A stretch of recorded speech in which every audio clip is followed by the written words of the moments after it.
রেডম্যাজিক 9 pro plus Nubia ব্র্যান্ডের latest একটি flagship smartphone. এই স্মার্টফোনটির ডিজাইন ও বিল্ড কোয়ালিটি খুবই অসাধারণ। বিশেষ করে এর ডিজাইনটি যে কোনো ফোনকে কিন্তু এক নিমেষেই মাত দেওয়া সম্ভব। আমার কাছে এই ফোনটির ডিজাইন খুবই ভালো লেগেছে। সাধারণত রেডম্যাজিক ফোনগুলোর ডিজাইন খুবই ভালো হয়ে থাকে এবং এটি একটি ফ্ল্যাগশিপ ক্যাটাগরির ডিভাইস আমরা খেয়াল করছি।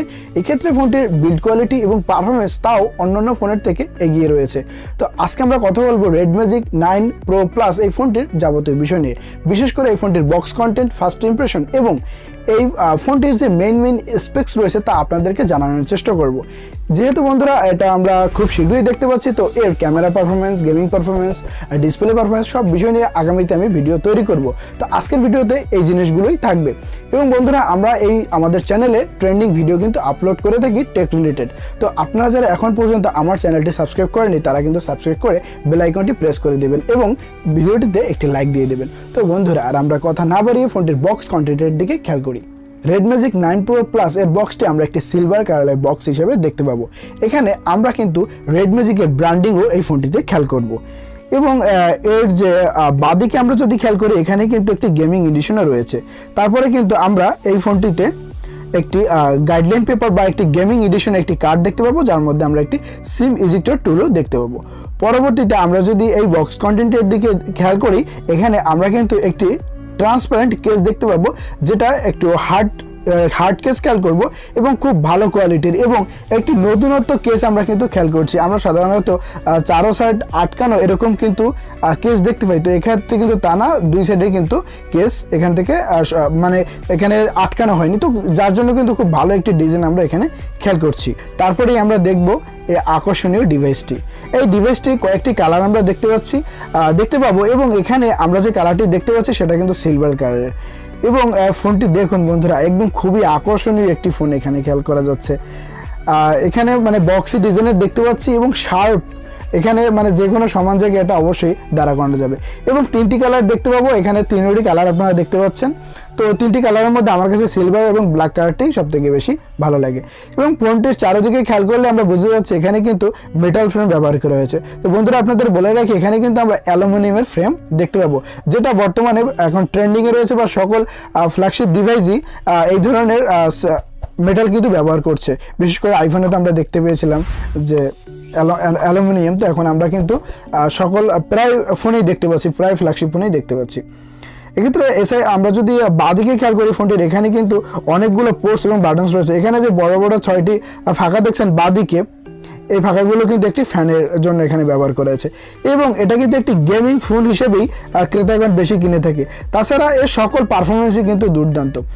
এবং এই ফোনটির সবথেকে যে আকর্ষণীয় বিষয়টি এর ক্যামেরার যে সেটআপটি, আমরা কিন্তু প্রত্যেক ফোনেই দেখতে পাই যে ক্যামেরার বামটি বাইরে বেরিয়ে থাকে, অর্থাৎ ক্যামেরার যে মোবাইলের যে পুরুত্ব তার থেকে ক্যামেরা শেপের পুরুত্বটি যদি যোগ করা হয় তাহলে বেশি মনে হয়। তো এই ক্ষেত্রে কিন্তু আমরা ফোনের ভিতরেই ক্যামেরা শেপটি খেয়াল করছি। এবং এখানে ফ্ল্যাশটা আমরা একটু বাইরে দেখছি, সামান্য বাইরে ক্যামেরার যে ফ্ল্যাশটি সেগুলো আমরা এখানে খেয়াল করছি। এক্ষেত্রে ফোনটিতে অনেকগুলো সেন্সরও আমরা খেয়াল করব এবং এখানে এই যে ট্রান্সপারেন্ট লুকটি এখানে কিন্তু বাইরে থেকেই দেখা যাচ্ছে যে এখানে কোয়ালকম স্ন্যাপড্রাগন 8 Gen 3 ব্যবহার করা হয়েছে। এবং ডান দিকে দেখুন এখানে কিন্তু একটি ফ্যান এবং বাঁদিকেও কিন্তু একটি কুলিং ফ্যান ব্যবহার করা হয়েছে, যাতে ফোনটি খুব দ্রুত ওভারহিট না হয়। তারপর এখানে ভলিউম রাখা রয়েছে, তারপর পাওয়ার বাটন এবং তার নিচে এখানে লাল যেটা দেখতে পাচ্ছেন এটা কিন্তু অ্যাকশন বাটন। এটা আমরা যেরকম দেখতে পাই বিশেষ করে আইফোনে আমরা দেখতে পেতাম আগে, তো অ্যাকশন বাটন কিন্তু আমরা এখানে দেখছি। তাছাড়া তো নয়েজ ক্যান্সেল মাইক্রোফোন রয়েছে। উপরের দিকে এখানে দেখতে পাচ্ছেন 3.5 mm হেডফোন জ্যাক এবং বাঁদিকে যদি দেখেন এখানে কিন্তু একটি স্পিকার গ্রিড দেওয়া রয়েছে, তারপর আরেকটি নয়েজ ক্যান্সেলেশন মাইক্রোফোন, নিচে সিম tray, noise cancellation microphone, 3.5 mm headphone Jack, দুঃখিত এখানে আমরা টাইপ সি পোর্ট দেখতে পাবো এবং আরও একটি কিন্তু স্পিকার গ্রিল দেখতে পাবো, অর্থাৎ ডুয়েল স্টোরি স্পিকার আমরা ফোনটিতে খেয়াল করব। এবং এখানে যখন পাওয়ার বাটনটা অন করে আমরা ডিসপ্লেটি ওপেন করে দিলাম বা ফোনটি অন করলাম, এখানে কিন্তু আমরা 6.8 ইঞ্চি অ্যামোলেড ডিসপ্লে ফোনটিতে পাবো, তো যেটা খুবই ভালো পারফরমেন্স হতে চলেছে আমরা বলতে পারি। বা এখানে গেমিং এক্সপিরিয়েন্স করতে যেহেতু বিগ ডিসপ্লে, তো গেমিং এক্সপিরিয়েন্স হোক বা কন্টেন্ট দেখা হোক ভিডিও ফোনটি থেকে, তো সব কিছুই কিন্তু খুবই ভালো পারফরমেন্স আমাদের এই ফোনটি দিয়ে থাকবে। এবং ফোনটি অ্যান্ড্রয়েড 14-এর সাথে কিন্তু লঞ্চ হচ্ছে, তো লেটেস্ট আপডেট আমরা কিন্তু ফোনটিতে অবশ্যই পাবো। এবং ফোনটিতে ডুয়াল স্টোরেজ স্পিকার থাকায় মাল্টিমিডিয়া পারফরমেন্স খুবই অসাধারণ আমরা ফোনটির থেকে খেয়াল করব। তো হ্যাঁ, ফোনটির ডিজাইন, বিল্ড কোয়ালিটি সবই কিন্তু আমার কাছে খুবই ভালো লেগেছে। আপনাদের কাছে কেমন লেগেছে তা কিন্তু অবশ্যই কমেন্ট করে জানাবেন। এবং এই ফোনটির ব্যাটারি পারফরমেন্স হিসেবে 6000 mAh এর বিগ ব্যাটারি আমরা দেখতে পাবো এবং এই ফোনটিতে কিন্তু 120 ওয়াটের ফাস্ট চার্জিং সিস্টেম আমরা দেখতে পাবো। যেহেতু একটি গেমিং ফোন অবশ্যই খুব পাওয়ার এফিশিয়েন্ট কিন্তু এই ফোনটি আমরা খেয়াল করব। বা যেহেতু 6000 mAh এর ব্যাটারি রয়েছে এবং 4 nm এর চিপসেট অ্যামোলেড ডিসপ্লে দেখছি, তো অনায়াসে বলা যাচ্ছে ফোনটি থেকে আমরা কিন্তু 10 বা 12 ঘন্টার মতো একটানা সার্ভিস পেয়ে যাব। এবং যদি রেগুলার ব্যবহার করি অবশ্যই 2 দিন এই ফোনটি থেকে কিন্তু আমরা ব্যাকআপ পেয়ে যাব। এবং যেহেতু এটা গেমিং ডিভাইস, আমরা যে কোনো গেম অবশ্যই এই ফোনটিতে ভালোভাবে খেলতে পারবো। এবং এখানে কিন্তু আমরা গ্রাফিক্স হিসেবে Adreno 750 এর গ্রাফিক্স আমরা খেয়াল করব। ক্যামেরা সেন্সর হিসেবে আমরা তো 3টি ক্যামেরা দেখতে পেলাম। এখানে মেইন ক্যামেরাটা কিন্তু 64 মেগাপিক্সেলের, যেখানে আমরা অ্যাপারচার দেখতে পাবো f1.8।